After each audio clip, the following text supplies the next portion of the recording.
Alrighty.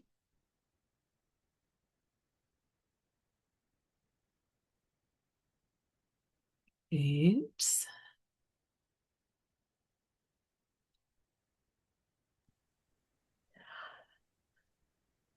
All right, everyone. Hello. I missed some of your welcome remarks, Luann, as my computer froze up. I have been working at home from this internet connection all day with zero issues, and all of a sudden there was one that came across. So I apologize, and I'm going to keep my fingers crossed that everything will go smooth and there won't be any more glitches. But just let me begin by saying, yes, my name is Sherry Colomb. I am delighted to be here hanging out with you all this evening. I see there's quite a few faces in our class tonight, which makes me excited. It's always more fun to talk to a room full of folks. Um, if power struggles is something that is going off in your world and this is a meaningful and timely topic for you, I'm both glad that you're here and sorry that that's kind of how things are rolling at your house. Um, but hopefully the things that we're going to share here tonight will be helpful to you. So I'm just going to go ahead and share my screen and then we are going to get going. And let me readjust a few things. All right. Well, welcome. As Luann said, our topic tonight, the official title of our conversation this evening is going to be how to be mindful and proactive when dealing with power struggles. We're going to be looking at this topic from the perspective of trust-based relational intervention, what we call TBRI.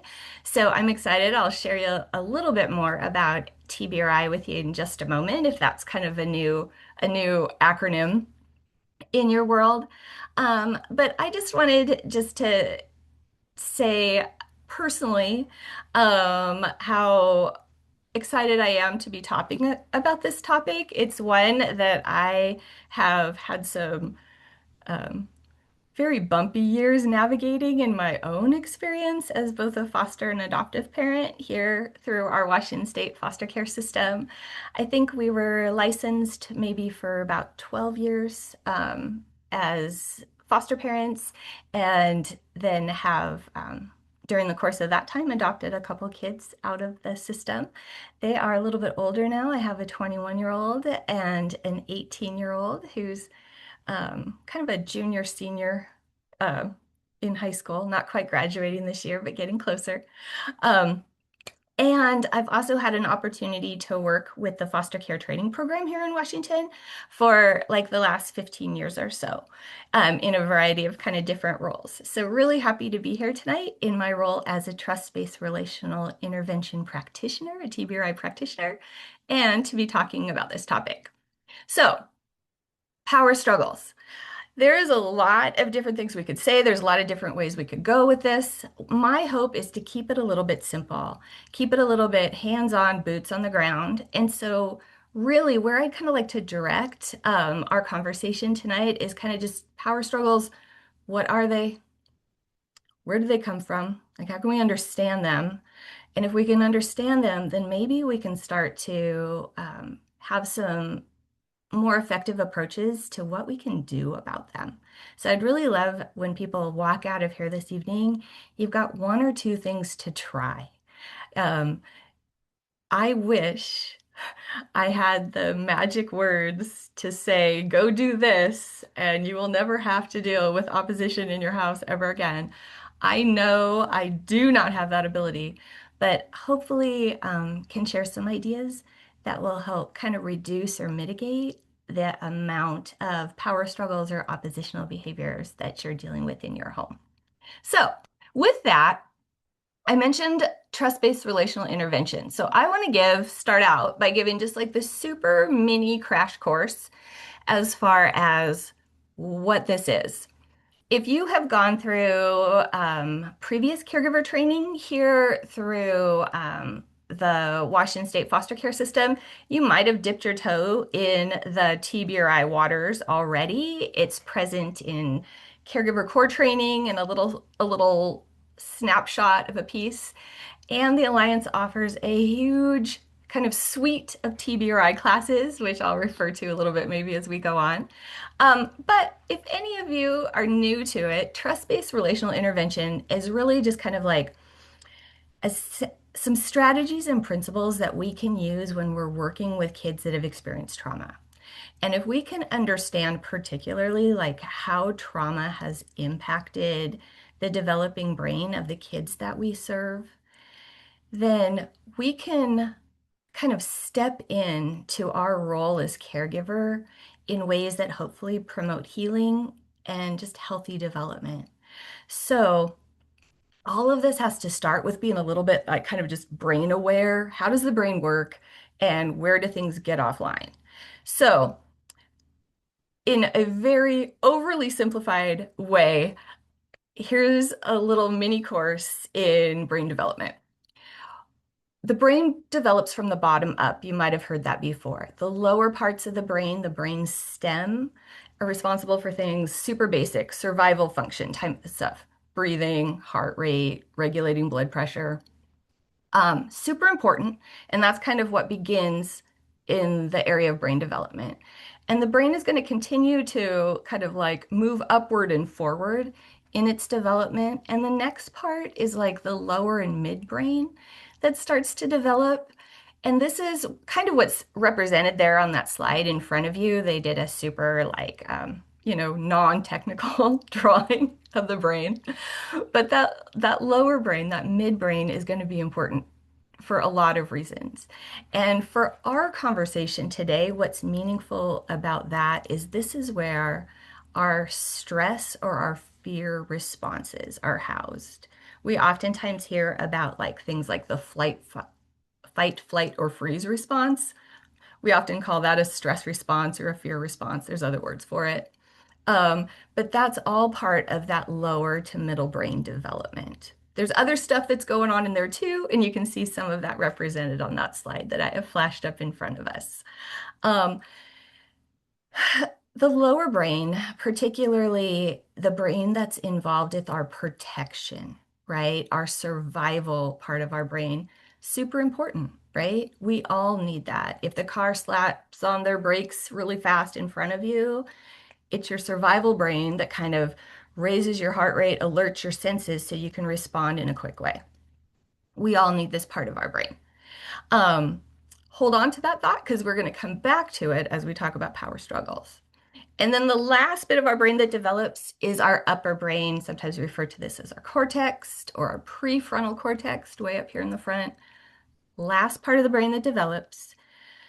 We love us some upper brain. There's just great things that are going on in that upper brain. Thinking, reasoning, problem solving. You can see some of the others there again on that slide. The upper brain, crucial part of development. Also the last part of the brain that develops. And as research is showing, it's developing all the way through. We talk about infancy, early childhood, really amazing periods of like dynamic brain growth and development. Absolutely true. But what we now know is that that cortex, that upper brain, isn't fully developed until 25-ish or even after. So that brain is still doing a lot of work in this area. The upper brain developing into even later adolescence and early adulthood. So, when we're thinking about this from our perspective, those of us that work with children within the child welfare system, kids that have experienced difficult circumstances, what we find is that because of the high stress or high threat environments that many of our kids have spent time in, right? Um, those fear responses, that part of their brain, super well developed, right? Those pathways really well established, very efficient in processing those types of signals and messages. And basically, like that protection part of the brain, the survival part of the brain, is like a really strongly exercised muscle. That part of the brain ready to go. The flip side, however, for the kids that we serve, is that because those stressful environments, those high threat environments that our kids have grown up in or spent time in, because there's been so much time for that brain focused on protection, that upper brain tends to be a bit underdeveloped. So that means those critical pieces that I kind of alluded to, solving problems, regulating emotions, reasoning, aren't going to be as advanced as perhaps we might see in some same age peers that did not come from those same sort of early childhood experiences. So, for kids that we work with within our child welfare system, over-exercised protection part of the brain, flabby, out of shape, not so well able to respond, thinking, reasoning, problem solving parts of the brain. And this, as you can imagine, kind of brings us back to the conversation that we're here to have tonight around power struggles. Because if you have a very reactive survival brain, right, that fight, flight, freeze response is going to be activated very easily. And that brain is going to be very inefficient in then taking that information and moving it up into thinking and reasoning. This might result in what we would talk about as like, you know, power struggles, oppositional behavior, any kind of behavior challenges or behavior problems we might see in kids can oftentimes stem just from this underdevelopment of the upper brain, of the cortex. So that is what kind of leads us back to our conversation today. The heart of TBRI is to take what we know about the brain, how it develops, and how trauma impacts that, and then use that information to come alongside our kids in ways that's going to help those brains feel safe, right? We want brains to feel safe so that they can be in trusting, safe relationships. Again, an area where a lot of our kids are very underdeveloped. There are also opportunities for us to support safety with those little brains by just helping that brain have the things that it needs, meeting the physical needs of the brain, even just things like hydration and nutrition. And then also just how can that brain use the environment that's around it to help it stay regulated or balanced. That's another part of what TBRI focuses on, as well as how do we provide like correction, discipline in such a way that helps promote this kind of positive brain development in the areas where our kids might be lagging a bit behind. So, if you ever take a TBRI course, they're going to talk about these three principles. They're going to talk about connection, they're going to talk empowering, and they're going to talk correcting. And there's a whole host of strategies that go along underneath that. We're going to pull some of those out today and talk about how we can apply those when working with kids with power struggles or oppositional type behaviors. So, short commercial plug. I did mention that the Alliance has a whole bunch of trust-based relational intervention courses available to anybody who wants to sign up for them. So if this sounds interesting to you, you want more information about it, please get on the Alliance current caregiver catalog. Pasa, señor. Search up trust-based relational intervention. And if you're trying to figure out where to start, a great place is they have a TBRI introduction and overview course. So that is a great place to begin. So with that, I'm going to check my chat box, see if there's anything I'm missing here as we've been talking about. Thank you. I'm seeing some comments in the chat. Shayna's mentioning, is there a specific age range that some of this brain development shows more? Yes.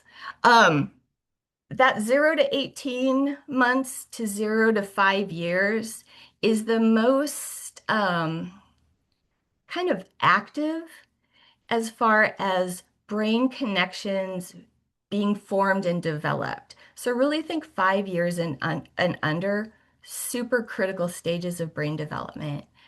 kind of what's happening. And if you go and look at the science, it's like billions and billions and billions of neurons, right? That are wiring and firing during that point in time. This is much oversimplified, but basically after the age of 5, a lot of what we spend the rest of our lives doing, in a sense, is kind of like pruning and refining those connections to be more efficient, to be easily traveled at the times where we need them. So while the brain always continues to grow and develop even after age 25, 27, whenever I said that prefrontal cortex is formed, it's always forming new pathways, capable of learning new information, and always kind of paring down and refining itself. Um, so brain development is dynamic and ongoing and pretty doggone cool. So anyway, great question. Thanks for that. All right, we're here to talk about how this all applies to power struggles. So on the screen, if you're able to see it, I just have a really quick definition. I just looked up power struggles on a bunch of different kind of dictionary sources, and they all pretty much say the same thing. So, a power struggle, by definition, is a fight for control. And if you are dealing with a power-seeking kid in your home, or in your practice or whatever context in which you might be interacting with kids or youth, you're probably like, yeah, yeah, that's what it feels like. It's a fight. And it can be quite ongoing and quite intense. So, as I'm thinking about power struggles, right, as I was leading up to preparing some thoughts for us tonight, I I tried to kind of isolate power struggles from some of the many faceted behavior challenges that we might experience with kids that we work with. And to really kind of like crystallize our thinking on this particular area. And I was able to leave most of it behind, but the one piece that I really couldn't parse out of this idea of power struggles is is the concept of oppositional behavior. Like I think it's really hard to talk about power struggles without talking about oppositional behavior in children. So some of that is going to merge in to our conversation today. Um, Oppositional behavior is a whole other topic where there's lots of great information out there. I'm going to kind of fold some of that in to our topic tonight of power struggles. So if you hear me use opposition, power struggles, I've kind of mashed up those two concepts for the purposes of our time together this evening. So one thing I just want to say, just out of the gate, is that, and you all probably all know this, right? But that power struggles are not unique to kids that have experienced trauma. You can have a very healthy, well-attached, well-adjusted birth child that still is very active in this area. And some of you that have raised birth kids, you might be like, you don't have to raise your hand or anything, be like, oh yeah, I had that kid, right? So it's not only kids of trauma that might present with these type of kind of power seeking or oppositional behaviors. But one of the things that we see is that the kids within this community, right? Kids within child welfare contexts, kids that have experienced trauma, we can see that the power struggles that these kiddos present oftentimes are more frequent, can be more intense, and can be longer in duration. So I don't want to minimize other parents and their experience in navigating power struggles with their kids because that's very real and it's still a very specific challenge. Um, but for the kids that we serve, you can kind of like, you know, just kind of amp that up a little bit. And that's oftentimes what the power struggles that might look like that are going on in your home. So there is a gentleman who teaches some courses here for the Alliance. His name is Scott Hanauer, and he teaches one particular kind of what we call a special topics course called Behavior Management Tools for Caregivers. So, as I was preparing this topic this evening, it just seemed like so much of what I wanted to share with you all stemmed back to some of Scott Hanauer's materials that he shares in his behavior management tools for caregivers class. So I want to give full credit to where the sources of great ideas come from. If they were mine, I would grab hold and shout that to the rooftops. But a lot of this that I'll be talking about tonight is the work of Scott Hanauer, and I cannot recommend strongly enough his behavior management tool for caregivers course. It's one they often offer several times a year through the Alliance. So if you're looking for more about Power Struggles is just a part of that course, but more from the great, great Scott Hanauer. Just, jump on, sign up, register for that. It was one of, as a caregiver myself, it was one of those classes where I took where just so many things started to pull together for me. And he continues to offer that to our Washington State caregiver community, and I'm super grateful for that. But why I wanted to mention this, because this is a concept that Scott Hauenauer introduced me to that I was unfamiliar with. But what he said, and in his work, and he's worked within the Washington State foster care system, supporting kids and families in so many different kind of contexts. But what he said was that most of the escalated behaviors that we see as caregivers, right? When behavior gets big and scary, um, if you mine it down, if you dig back to its origins, most of the time it starts with some sort of power struggle. And I remember the first time hearing that and having to sit with that for a minute, because it seemed a little overly simplistic to me, right? I had kids that were like, kicking holes in walls, and I had kids that were refusing school, and I had kids that were, fill in the blank, whatever the challenging behavior was. Um, and those seemed pretty escalated to me. Those are pretty big behaviors, some of that stuff we are dealing with. And then to think, like, on the surface, it didn't look like a power struggle. It looked like an angry kid. Um, so many other words that I tried to fill in there. But, as I started to kind of dissect these interactions with kids, these behaviors that I was seeing, doggone it, what do you think was there, right? When I got down to kind of the seed, right, where the whole thing germinated, heck if it wasn't a power struggle of some sort. And sometimes they were so subtle I didn't even recognize that. But I did find a lot of truth in that statement in my own kind of work with kids that I've had in through my life and in my home.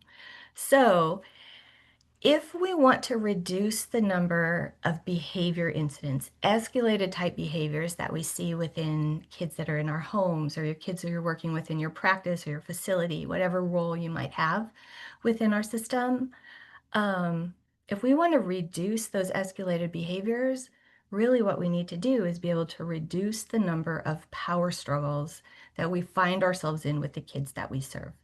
And so that's what kind of prompted me to want to share on this particular topic tonight.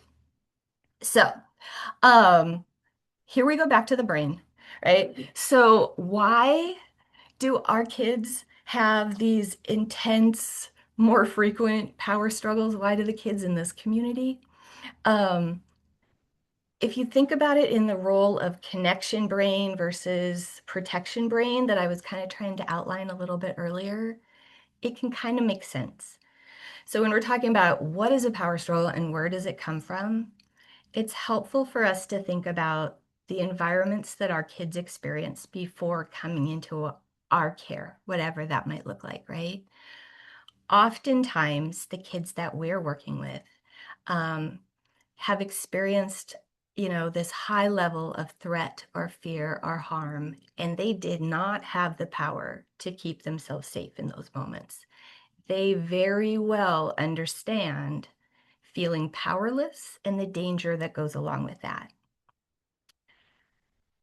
Kind of piggybacking on that idea is the fact that somewhere kids aren't expected to protect themselves and keep themselves safe. That's the role of the safe grown-up in their life, right?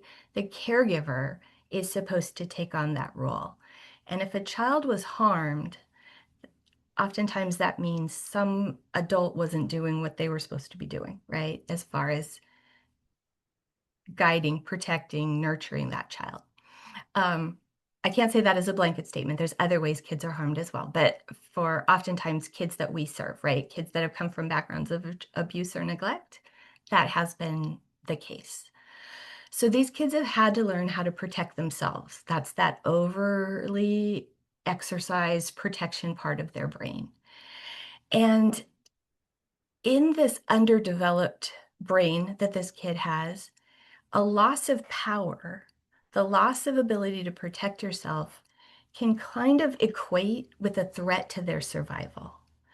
So, what looks like some kind of low level request or demand from our adult perspective for a child with this highly activated protection brain, this can be like all out panic, right? Like super serious threat to their safety because they just don't have the skills, the discernment for that brain to recognize a low level threat versus a high level threat. All they know is the feeling of being powerless and are responding to that in the ways that their brain is kind of up to this point been programmed to do. Um, so when an adult rolls up with something simple like, hey, I need you to put your dishes in the sink, or turn the TV off, it's time for dinner, right? And all of a sudden it launches this big thing. Um, it's not necessarily the scope of what's being asked of that child. It's just how the loss of power is landing on their underdeveloped little system. So, um, so that's one thing I want us to take along with us as we're kind of talking about this. And when we see these kind of pushback behaviors, we're seeing oppositional behaviors, power struggle type behaviors with kids. What we're seeing is a brain that's in protection mode. And it's not just an, I don't want to do it. It can look like that, but it's really a brain that feels unsafe and is trying to protect itself. Scott Hanauer again would say regarding kids in power struggles that it's never just one thing. It's never going to be just, well, trauma delayed their brain development and they can't get to their reasoning brain fast enough. That's a part of it. Oftentimes there's going to be a whole bunch of other stuff kind of mashed up in this equation as well. Kids struggling with things like grief and loss. Maybe a kid that's neurodivergent in some way, right? Prenatal drug or alcohol exposure, ADHD, autism spectrum. I mean, the list can kind of goes on and on. There could be so many other factors contributing to why this brain can't process and why this brain might feel powerless in a moment. But trauma is kind of the focus that we're going to take on this today. So, what do we need to do? What do we need to do, right? As caregivers, it's like, okay, great, understand that. At the end of the day, if we want to boil it down, our response needs to be, how can we help this child's brain feel safe? How can we move this brain out of protection mode, create enough safety for this brain that they'll be able to access that upper brain, those thinking, reasoning, problem solving, empathy, all those other parts, right? We have to create an environment where the brain feels safe. And that's what I wanted us to be able to do here today. So, all right, but before we jump into that, let's just talk about power struggles.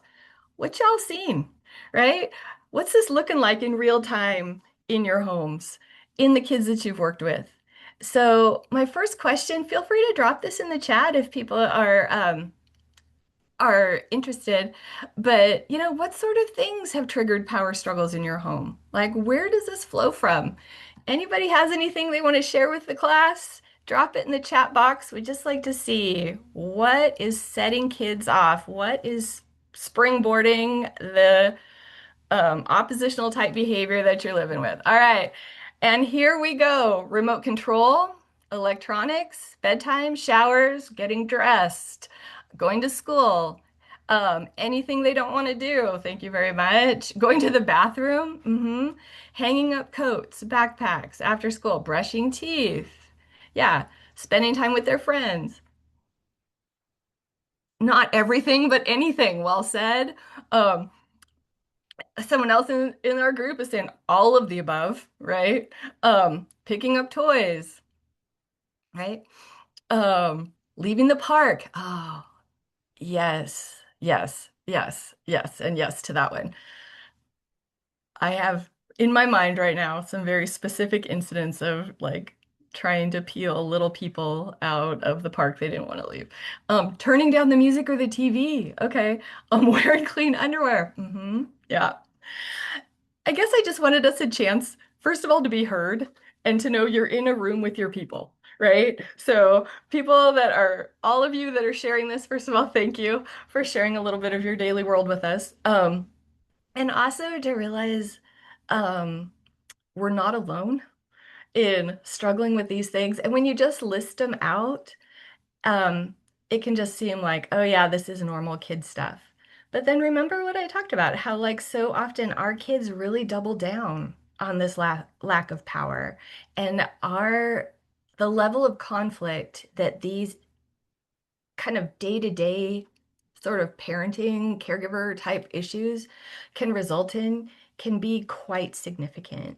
So, as we look at this list, one of the things I hope maybe we can draw from it a little bit, it's not really the nature of the request that is springboarding us into this power struggle with a kid, right? It's how their brain is processing what is being asked of them in the moment. So, anyway, so thanks for that, everybody. Um, because when we say anything or everything can trigger a power struggle, it's absolutely true. So, my next question, the next thing would love to hear from folks. Um, oh, and somebody mentioned also if it's not a request, if it's really a demand. Thank you for that. We're going to talk about that a little bit as we get to like some strategies that we can use to reduce power struggles. So I really appreciate that kind of lead off into that direction. Um, so if you have this power-seeking kid, if you have that kid where anything or everything is a moment of opposition, what does it feel like for you, the adult? What does that feel like in your own experience of living with that much pushback? Anybody have any words, thoughts, feelings? You can throw those in the chat box if you're able or willing to do that. Um, Constant conflict, people are saying it creates anxiety. Yeah. Um, Somebody mentioned I have worked with power struggle kids in care and teaching middle school. Well done. Um, no phones or gaming is a regular struggle, but I am struggling with my biological 3-year-old. Her father works night shifts and she started screaming enough to wake up her father when she's mad or not getting her way.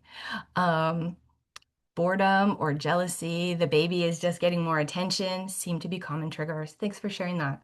It's You can just kind of see it outlined there. And then as the adult in the room, right, that's dealing with that, some of the things that people are saying they're feeling exhausting. Feels like the bad guy all the time. Thank you. That's really well said.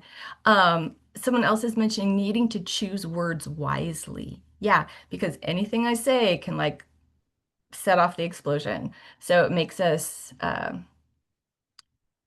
cautious, right? With the words that we say. I just want to take that walking on eggshells. Yeah, another great way of saying it. I just want us to kind of sit with that for just a moment because as I mentioned, we have kids that this might be a very frequent experience that they are trying to bait us into power struggles where they're presenting us with opposition.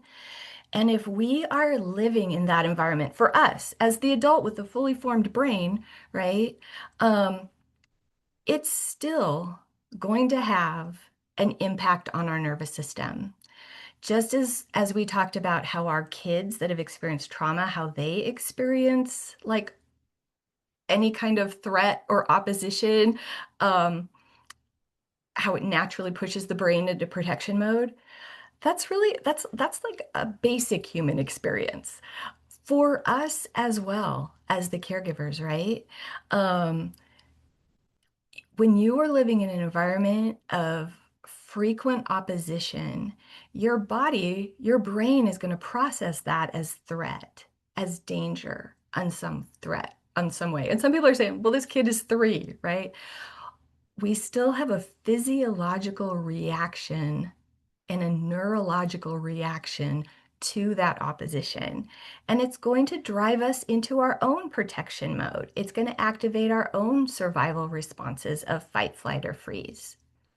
The difference for us, hopefully, as adults with good self-regulation skills, we'll talk more about those in a moment, and a fully developed brain is that while we can get pushed to our survival brain, hopefully, we're going to be able to process that feeling and then be able to kick ourselves up into our upper brain so that we will be able to think and reason and problem solve.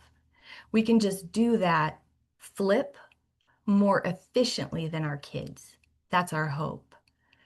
But let's not minimize the fact that our protected part of our brain is still getting activated all the time when we're living with kids that frequently engage in power struggles.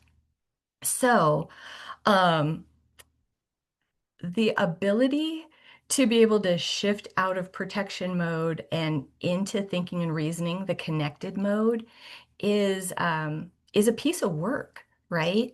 That's why dealing with power struggles is so hard because we are personally under threat as this is going on.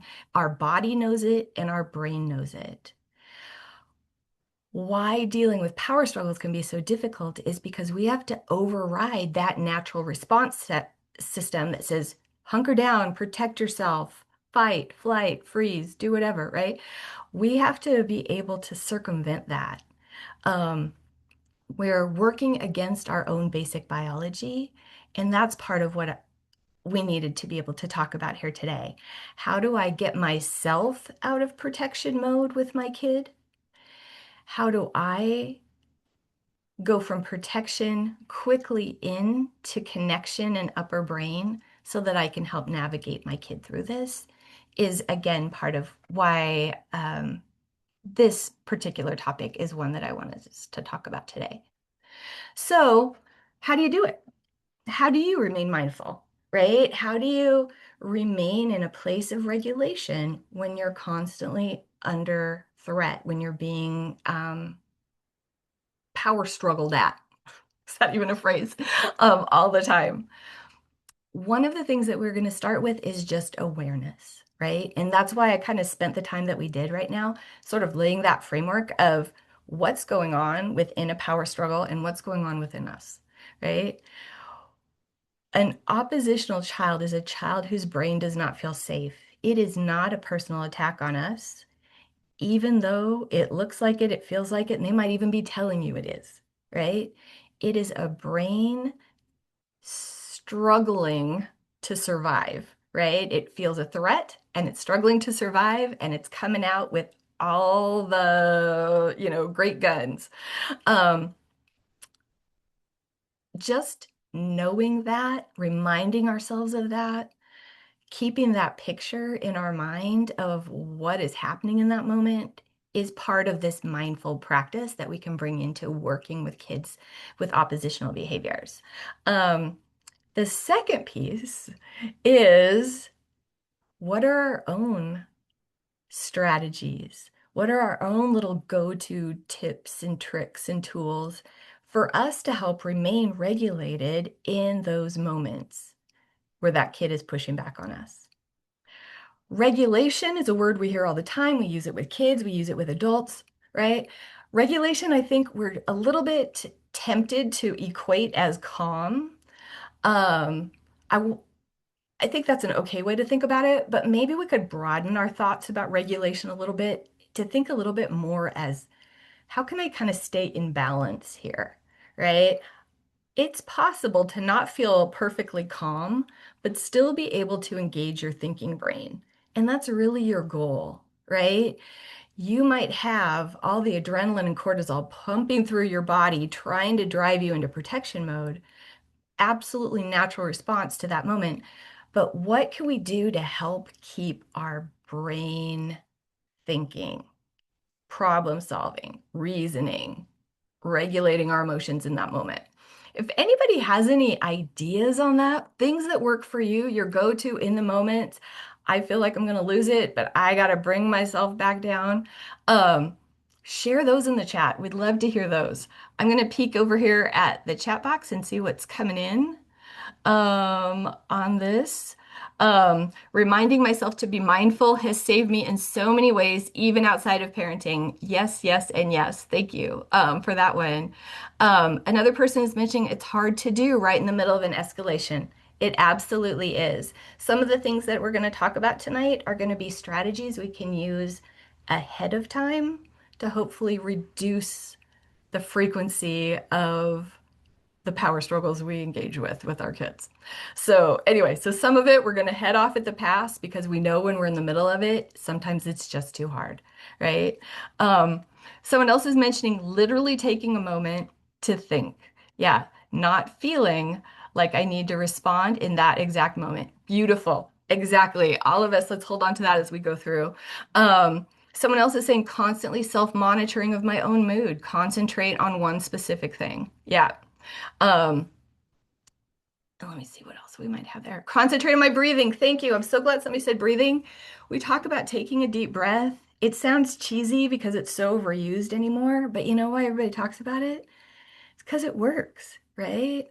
Let's nourish that brain with oxygen to help us keep more regulated. Perfect. Someone else is saying my 3.5-year-old has challenged me in so many ways. Those toddlers, right? Sometimes we think of power struggles with teens, but it's not limited to that. Um, I have looked at her, took a deep breath, and I've told her I need a time out and I will be right back. Thank you. You could teach any of the parenting courses that I teach with that little gem of wisdom right there. Yeah. Someone else is saying using coping skills in the moment could show them how to use coping skills too. We call this mirroring. Another cool part of the brain that we haven't talked about what that upper brain, that cortex is able to do is it mirrors the behavior that is modeled around them. Have you ever been in a room where somebody yawns and then all of a sudden everybody else is yawning? That's mirroring. That's brains mirroring each other. It's a natural reaction. If you do it with infants, it's super fun. If you stick out your tongue, that baby will stick out their tongue.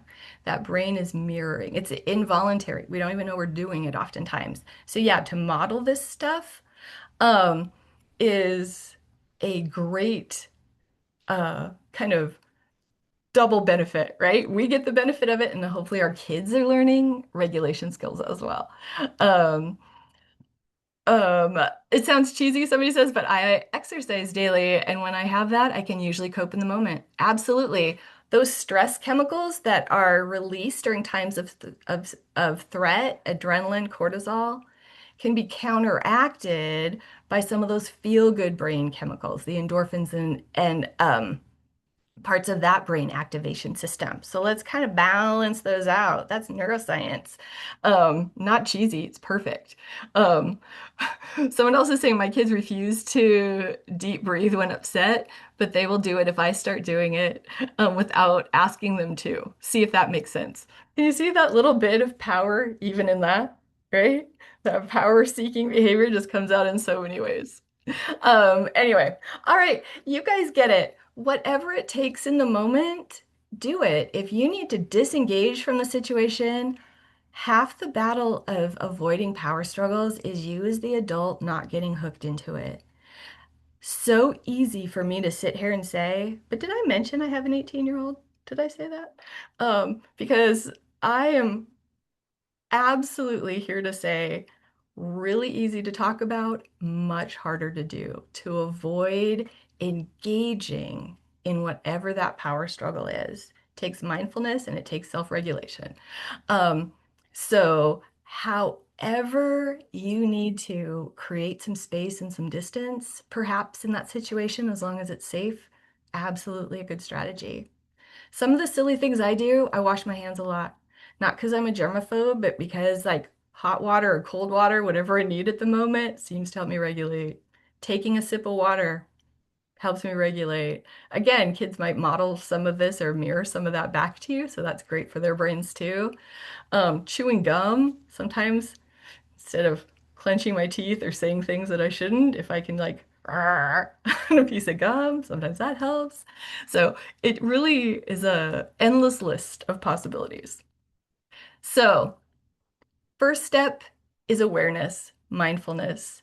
And then I mentioned we're going to look at this. I mean, our class is how do we approach the title of this class is how do we approach these with proactivity, right? How do we get out ahead of power struggles and how do we be mindful of them?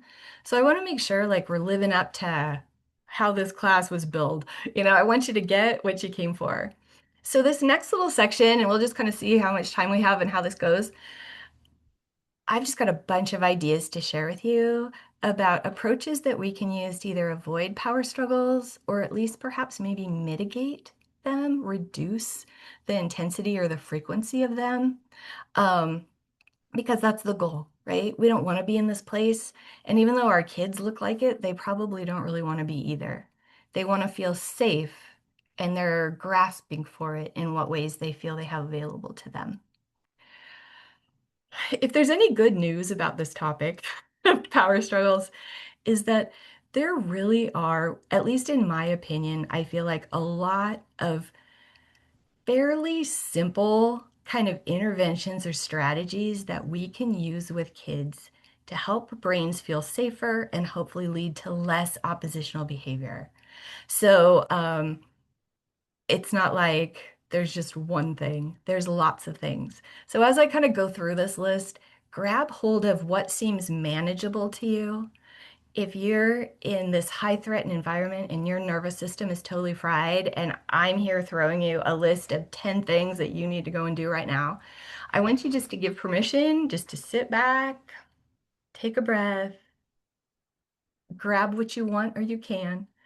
Um, do not feel like you have to walk out of here and start implementing all of these ideas. It would be way too overwhelming for any of us.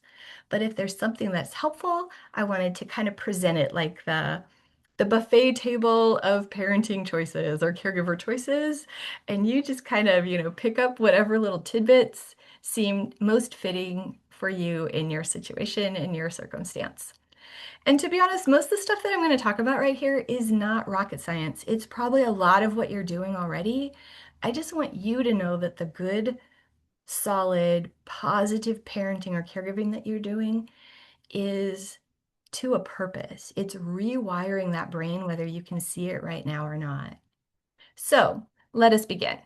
How do we mitigate, reduce the number of power struggles? Some of it is just going to be changing how we use language, right? The words that we use can trigger like fear protection responses in the brains of our kids. Um, and if we're able to tweak our language slightly, it can help that brain feel safer. So here on the screen, I think I might have got these from Scott Hanna too. I can't remember exactly. Um, are just some things that can lead to power struggles. And it's, again, not anything that's probably super surprising, but when adults say things like don't to a kid, when they say things like you need to do fill in the blank, when we throw down the good old because I said so, right? All of these things are going to push that brain into a place of protection, or it likely will, right? So, yeah, okay, yeah, I was going to say this is not an exhaustive list. There are many other things that adults say that push brains into this feeling of needing to protect themselves. Somebody mentioned now, not just do it, but I need it now. Yeah, absolutely. That's another one. I should add that to the slide. Um, on the flip side, there are things that our kids can say to us that activate our protection mode, right? That put us into fight, flight, or freeze. Good old why, right? Particularly whatever kind of spin they want to put on it. Yeah. When you're in conflict with a kid around a topic and they're asking why, I think we all recognize they're usually not approaching us from a place of curiosity, right? They either already know the answer or don't care to the why. And really what they're just trying to do is get that adult to change their minds or maybe drop the request, something like that, right? But recognizing why is an activating word to many of us as adults. I don't care, whatever. Those kind of dismissive type phrases and languages and attitudes can be highly activating for adults. So some of this is just knowing for us maybe what not to say, right? How can we kind of communicate a similar message, but do it in a more positive way, something that's going to lead to cooperation rather than resistance. Um, and what words might our kids be saying that is activating me? And I can't control what comes out of my kid's mouth, right? I can't always control that they say things in the way I like them said. But at least if I have some awareness about it, if I know that why is one of my hot buttons or I don't care is one of my hot buttons, that awareness is important because then I can, oh, in a minute. That's a great one for adults that sets us off. Well said. Um, if I can be aware of it, then I can know when I need to use my kind of self-regulating strategies, right? Or be ready to pull those in, right? Um, Alexa, set a timer for 1 minute. Yeah, see, there's all kinds of things we could do. Um, One of Scott Hanauer's phrases is the best way to get into a power struggle with someone in authority is to tell them that you don't care. So, anyway, so just recognizing there's something about that lack of participation that doesn't always land super great with all of us. So, how to flip the script. Oftentimes, what we need to do back here over on the adult side of things, things that we can say, instead of saying what you don't want that child to do, right? If we can just flip it and tell them what we do want that child to do, how can we tweak it to the positive, make it more positive action related? And that kind of leads me to my next kind of proactive strategy that I wanted to share is really um, maybe alarming to some of us sitting out here today, but just this idea that maybe we need to limit kind of the rigid rules we have in our house, um, particularly things that start with don't or no. Again, if we can flip the script on those a little bit, they're probably going to go down better and really keep kind of that firm set 100% of the time compliance required sort of rules to really things around safety, seatbelts, helmets, internet safety. I mean, other things could come into play there too. You know, it just depends on where the safety concerns are in your home or your family. Um, and then as we're framing expectations with the kids that we work with, again, hopefully to do it in a way that's going to not push them farther into a fight, flight, or freeze response. It is human nature to push back against rules. I think all of us are. The speed limit, the dress code at work. I mean, like as adults, we probably feel that resistance. Um, how do we minimize that with the kids in our home? Could be just simplify what our expectations are around rules. My first foster placement was a 17-year-old young man that had a very significant trauma history and very significant developmental delays. But I was brand new. I was out of the gate. I took all these cool classes. I was ready, right? And so this young man that was living with us, we wrote up a set of house rules and we posted them on the back of the door so everybody could see. And we just kept adding to them as time went on. And again, this kid, because of his developmental kind of situation, he wasn't a super great reader. He had very little like cause and effect kind of going on in his brain processing. He couldn't remember stuff, right? He just couldn't retain information. Um, so my really well thought out list of rules wasn't super effective with this kid, right? Reduce, simplify, and keep it positive. If we can frame our expectations in terms of what we want to see regarding behavior versus the no or the don't, it's just going to be much better, right? No hitting, right? Common thing, right? That we might have as a rule. But if you can kind of say the same thing in different language, like keep your hands and feet to yourself, same idea, just said in a slightly different way that might encourage more cooperation. So anyway, um, rules. Let me back up something I want to say about trust-based relational intervention and this whole idea of what we call trauma parenting or therapeutic parenting or caregiving, where we're taking a look at what happened to that child's brain in those early developmental experiences and kind of adjusting our caregiver responses in relation to that. Sometimes people feel that therapeutic parenting, trauma parenting, or caregiving could be kind of permissive. It's sort of like, oh, poor baby, you experienced all these hard things. So we're going to like um, soften, right, the expectations for you. I just want to say that what we're trying to do within trust-based relational intervention and any sort of um, trauma-informed caregiving model is not soften expectations, but set realistic ones.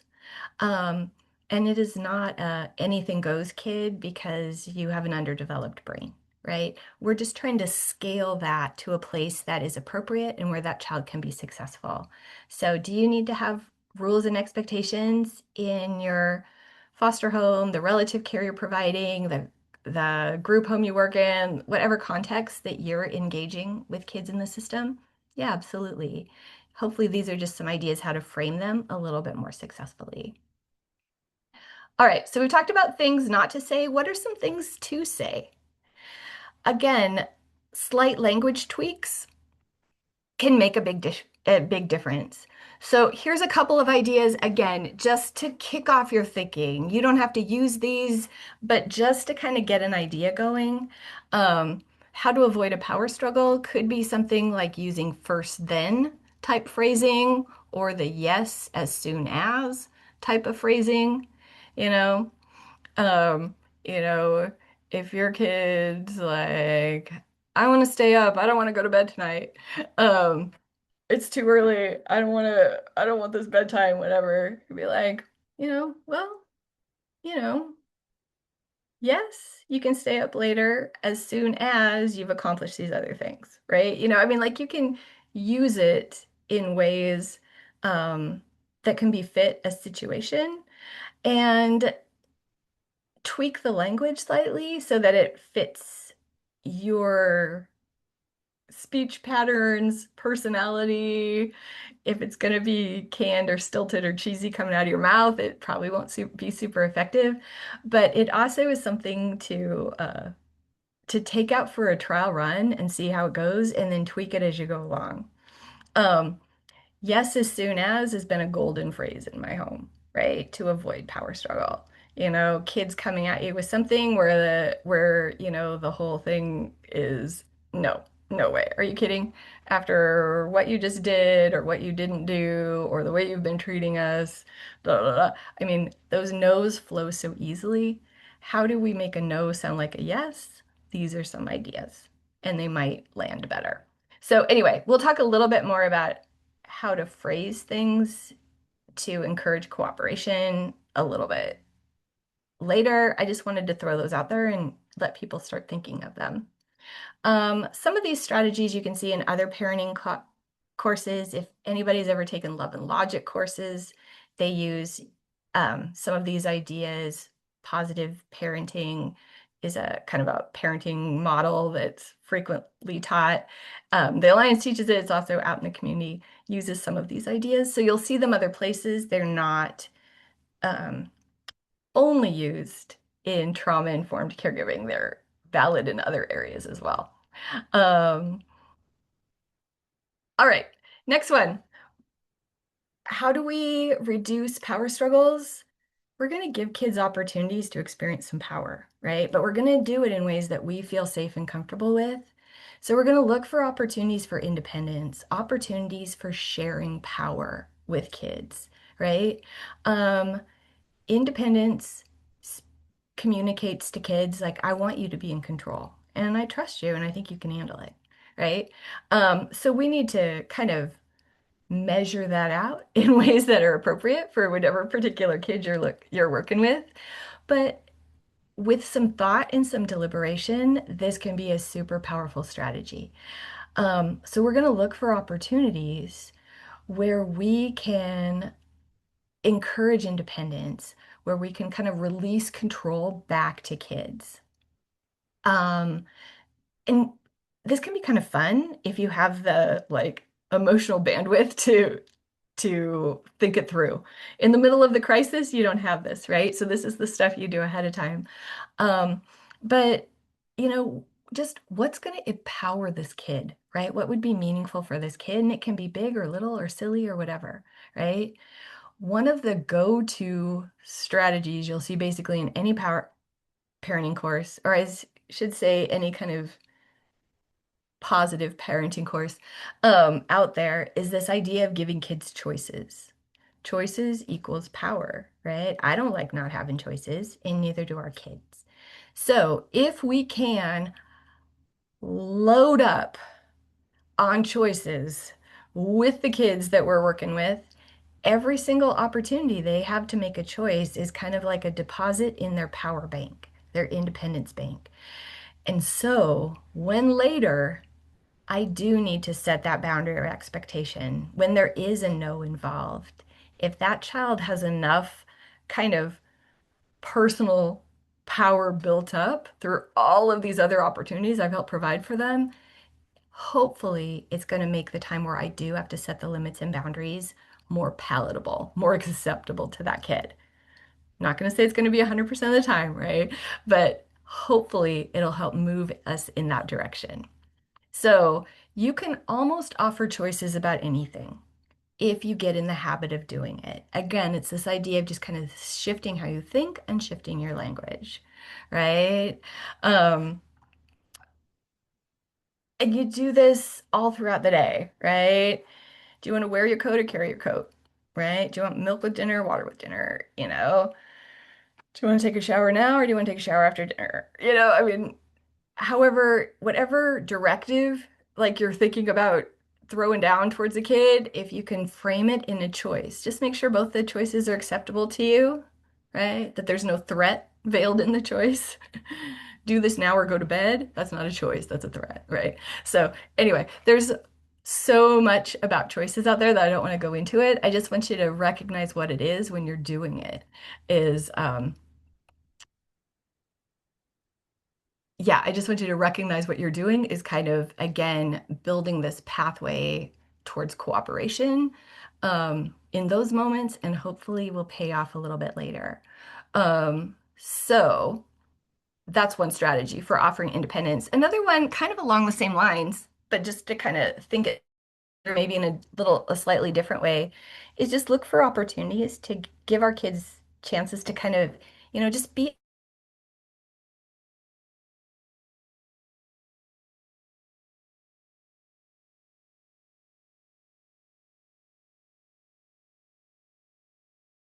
need what you need at the moment. Um, but this whole idea of being able to do things for themselves, I just got a message that my internet connection was unstable, so I was giving it a minute. Sorry about that pause. Um, can also be deposits in that power bank. Um, you can have fun and creativity with this as well, too. It just takes some thinking ahead of time, right? In the moment you can't come up with this stuff, it has to be a little bit planned out. So where can I just release some opportunities for kids to kind of, take charge in a situation and make decisions about a situation, things like that. I know one of the things I started doing with a kid, I moved to a new city a year or two ago, and trying to figure out how to navigate it. It's been like a thing, right? So anyway, so I've kind of put my kid in charge of the GPS, and she's a little bit older, but I'll be like, okay, I need to get here. Um, here's the place, or here's the address. She puts it in there, and sometimes I'll set parameters like, okay, I don't want to go on I-90, find me a back road. It's 4:30 on Friday night. I don't want to deal with the traffic, and stuff. But like she's navigating us through the city. That's pretty doggone cool. She's picking the route and helping me kind of guide me through there. Um, so there's, that's just one picture of how it looked in my home. Chores can also be an opportunity for kids to have some autonomy. They're contributing to the family, hopefully in big and little ways. Find some that are meaningful to the kid, feeding the pet, shoveling the snow, something they might think is somewhat fun. That also is opportunities for kids to feel independent and capable. I guess capable is another way to kind of put in there too. There's empowerment in that. Okay. Along with choices comes this idea of compromises. So, um, anyway, there's so much I could say about this. Compromises is a hard one a lot of times for us as adults, right? A lot of times people can get behind the two choice ideas, do you want to wear your blue sweater or your red sweater? They pick one, right? But what if that kid doesn't want to wear one of their sweaters? What if they're like, I want to wear my Spider-Man pajamas? And that was not one of the choices, right? What that kid is asking for is a compromise. And sometimes that is a bid for power. But if it is an acceptable bid for power, it might be something for us to consider. Do I really care what this kid is wearing in this moment? Like, unless it's like family pictures or something, maybe I can have some flexibility on that. Um, it's just kind of a goofy example, but a lot of times when we hear a kid asking for a compromise, what our adult brain registers is arguing. Um, like, well, I don't want milk or water with dinner. I want lemonade. That sounds like arguing, kind of. But deep down at the heart of it, this kid is asking for a compromise. And as adults, just think about your own life and how you, yes, let me say, cool, lemonade it is. Um, as you are kind of navigating this in your own world, think about how many times you ask for compromises as an adult. For most of us as adults, we do it all the time. This is an essential life skill. We call this sometimes negotiating your needs. We want our kids to have this ability. And when we allow it, when we help kind of step our kids through it, it's another way for them to experience power, right? They have some of those power deposits go in their little bank. Um, so another piece just to throw in here on kind of related to that trauma experience that many of our kids have been through. Some of our kids are the kind of the opposite. They're very uncomfortable asking for things, right? So they might not be a kid that asks for compromises or really asks for anything. And because this is such an important life skill, that's something for us maybe to think about how we can baby step them into that. Um, you know, Kids that have had their power taken away from them oftentimes don't think to ask to negotiate for more of it or a different version of it. So this is, even if you're like, I'm not going to worry about this one, at some point, take a look at your kid and see if they have this ability. And if not, how can we kind of come alongside our kid and work with them in this area of compromise? But allowing compromises in a respectful way, right, can also be a deposit in that power bank of your kid. All right, how about the word no? We talked about words that are activating. I think the word no is activating to us as adults too. When our kids say no, I certainly know that shoves my brain into a reaction. Um, but for oftentimes our kids, again, that came from these high threat environments, hearing no, which is a pretty strong um, bid for power from that other person, right? In this case, the adult, can really push our kids back into that fear response um, that we're trying to help them learn how to navigate. Um, no, again, is a complicated topic for kids that have experienced trauma. So there's lots of different ways to think about it, and there's lots of different ways for it kind of to have gotten confused in our kids' brains. For kids that have experienced abuse, um, their no's were overridden, right? Their no's were not respected. And so it would make sense that maybe they didn't respect the no's that other people were telling them. And they're going to need some help in learning how to navigate the reactions that come along with being told no. Um, so we might need to set up opportunities to practice. How can they hear no in a way that they can then experience something that's not a threat to their safety? This, again, isn't always something that you're going to do in the moment, but practicing accepting no is a teachable skill. It's deliberate brain rewiring practice, if you want to say it that way, if we take the time to do it. Lisa Qualls is a foster and adoptive parent. She's also an author who wrote a book called The Connected Parent. She wrote it with Dr. Karen Purvis, who's the founder and creator of what we now know as TBRI. It's pretty cool. Dr. Purvis talks about the brain science, and then Lisa Qualls talks about like the parenting side, and they kind of mash those two things together. Um, but she has a section in her book about it's not a big section, but a little section about helping kids practice accepting no. And there's different ways you can do it. Some ways it's looked like for me in my home, we would just kind of play this game that we would just kind of that we would just call Ask Me, you know? So I would be like, all right, ask me something silly. Like, ask me, can I do 100 push-ups? And the kid would say, Sherry, can I do 100 push-ups? And I'd say, no, you cannot do 100 push-ups. You have to come in here and have some chocolate milk with me right now. Right? So like hearing the word no then is kind of associated with something kind of fun and silly. We want kids to respect no, but we also need to kind of demystify it, de-traumatize it. And that's just one little idea of what it can look like. But that learning how to hear and respond to the word no in kind of more socially appropriate ways is oftentimes going to need to be a learned skill for our kids. Um, if you've raised healthy, well-attached birth kids, when you tell them no, it's not considered a threat to their survival. They might not like what you say. They might push back at what you say. They might still do all that. I hate you. I hate living here. I mean, any kid can do and say those things, right? But at the end of the day, your healthy, well-attached birth kid knows that you love them. They know you're always going to be there for them. They know you're not going to harm them. Those are like hardwired into them. Our kids who've experienced early trauma oftentimes have a very different message, and no can mean something very different. So, anyway, so this is just an opportunity for them to practice.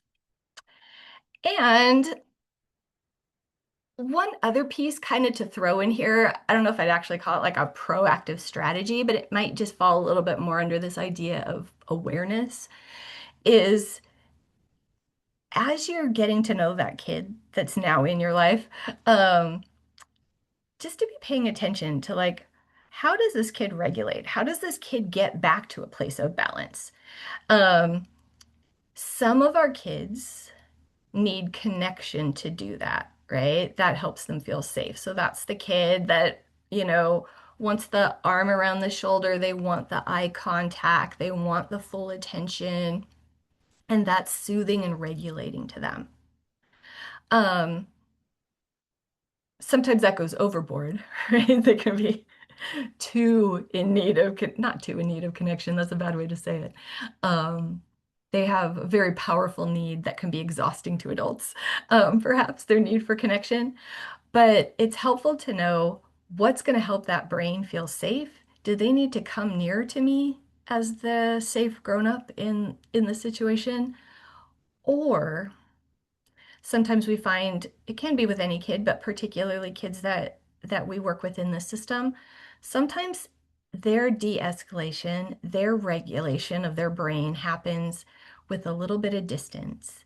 That super close connection, super, super scary for a brain that's not used to it. So again, if you weren't raised in this environment of a really healthy attachment cycle when that child was young, where that brain was getting lots of positive messages as far as I see you, I care about you, I like being near you. Like if a kid isn't practiced with those types of messages, they can feel super uncomfortable and scary when the adults in your world start to dish them out. So, how your kid regulates is just a piece of something to be aware of. And when you're working with your kid to de-escalate a power struggle, curtail oppositional behavior, kind of whatever the situation happens to be in, kind of to know which way to play this can be helpful. Even if your kid regulates with a little bit of distance, still doesn't mean isolation. That is something we don't want. Our hope is that we're going to be baby stepping this kid into feeling safer in relationship with others, particularly adults, so they don't have to have separation to regulate. But for some of our kids, flat out, that's where they're at right now. And then we come in with all this loving, nurturing care that's super overwhelming. Um, it can drive those behaviors that we're trying to mitigate. It can elevate them. So that's the only reason I'm kind of bringing this up here. Um, so how do we keep enough connection, right? So that this kid isn't having to navigate the big scary feelings by themselves, but do it in a way that's acceptable to them, right? So it doesn't mean sending a kid to timeout necessarily. It could be just be like, hey, would you sit here on this bar stool for a minute? I got some stuff I'm going to finish up here at the kitchen sink and then let's talk, right? Like they're close, but we're not interacting. My back might even be slightly turned to them. And that might be what we need at that moment. Um, Somebody in chat is saying my oldest could not self-regulate with me in the room. I really, really tried, and we landed on self timeouts and debriefing afterwards. Thank you. That's exactly a perfect example of my kind of stumbly words trying to explain this. Um, Over time, hopefully our kids do feel safer and look to a relationship to provide that brain safety, but sometimes our kids just are not there now. Another resource for you, if anybody's interested, there's an incredible writer, TBRI practitioner, and licensed mental health therapist out there in the world. Her name is Robin Goebel, Gobbel. If any of you have stumbled across her work, good for you. If any of you haven't, I cannot recommend her high enough. She wrote a book called Parenting Kids with Big Baffling Behaviors. Phenomenal book. Does a spectacular job at really taking a look at how kids' brains respond to what's going on around them and really articulates much better than I've been able to do here today this idea of connection brain and protection brain, and how in kids of trauma, those things don't work well in sync and need our help to learn how to do so. So, Robin Goebel, author of Big Baffling Behaviors, also has an amazing podcast. Um, so, one thing I wanted to point out if you're thinking of working with oppositional kids in general, and if you're thinking about your kid that has difficulty regulating with adult support and how to move them closer to you, like how to move that kid to a place where relationships do equal safety. Um, Robin Goebel did a really cool 4-part podcast, to be honest, on oppositional behaviors in children. And one of those, the final section, she did it, a little talk on what she calls titrating connection. And I think I have the link here. I'm going to drop it in the chat if anybody wants to look that up later.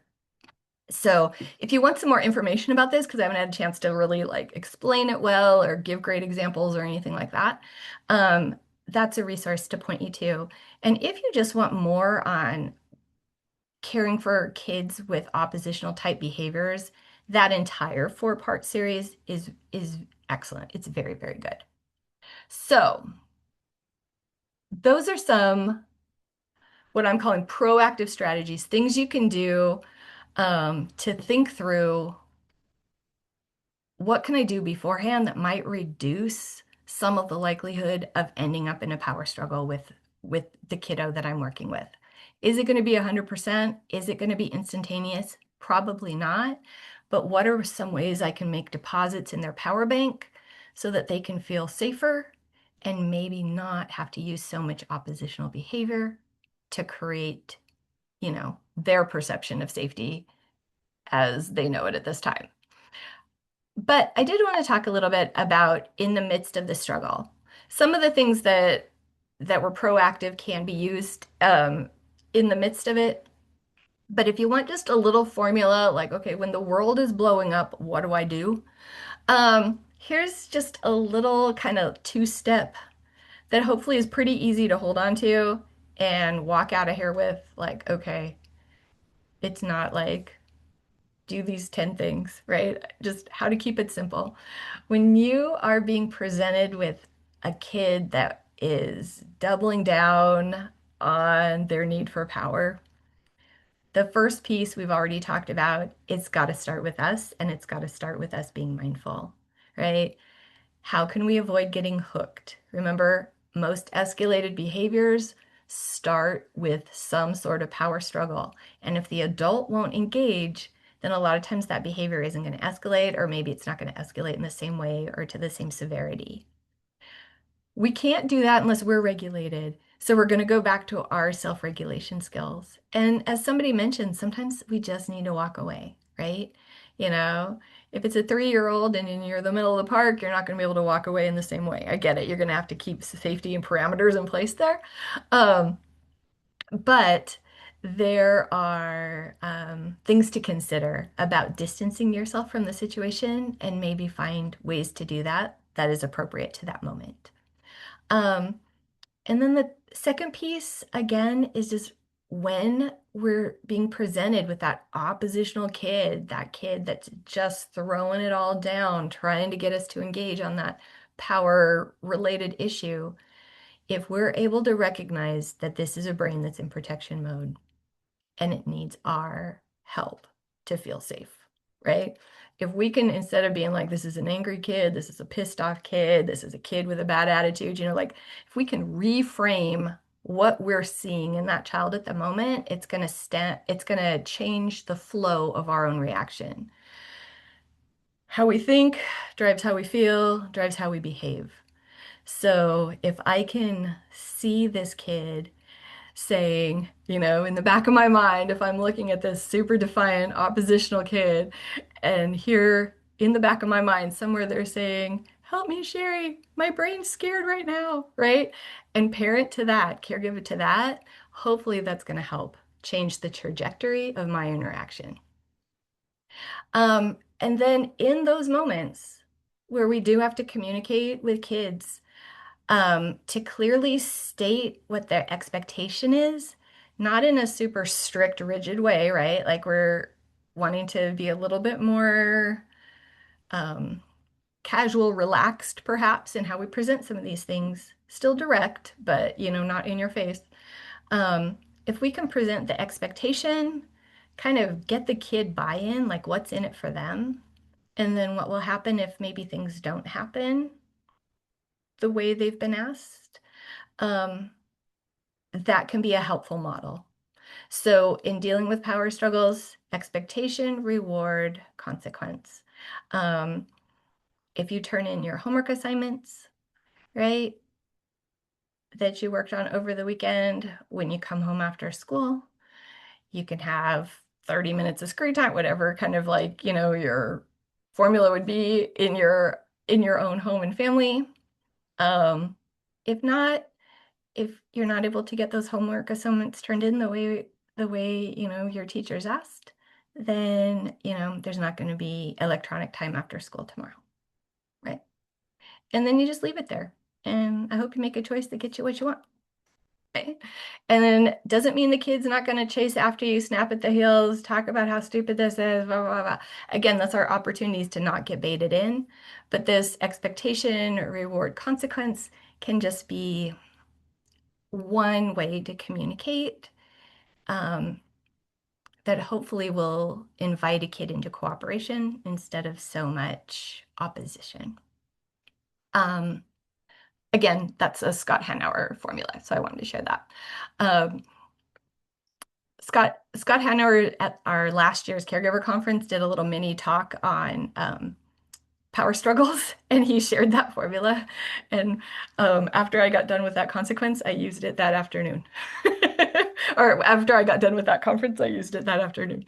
And I was like, all right, this is what you said. Let's try this. And it has had some surprising results for me. So anyway, that's why I felt confident sharing it with you all. All right, and my last thing I'm going to wrap up with here is to remember that we are working at rewiring a child's brain.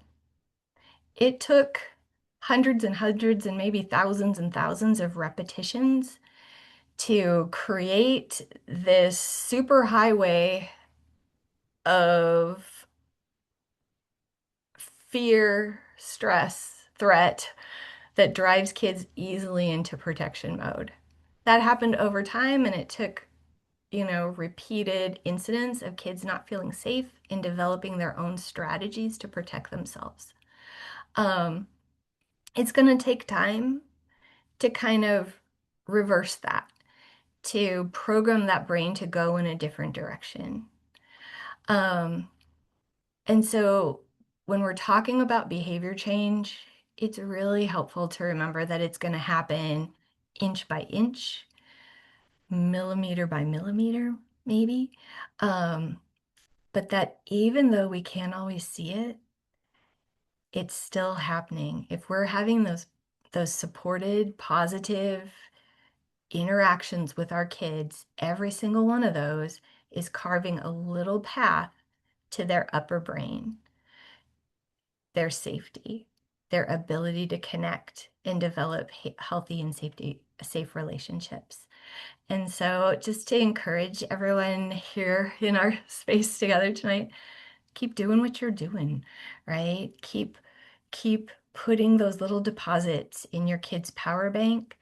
It's going to help them feel safe, and it's going to help them view you as someone who helps facilitate that feeling of safety. And over time, that is going to rewire the direction that those brains go. They're going to be able to get from protection mode up to thinking and reasoning a little bit quicker, a little bit easier. And that, I think, is where I'll leave it. So, anyway, I know I threw a lot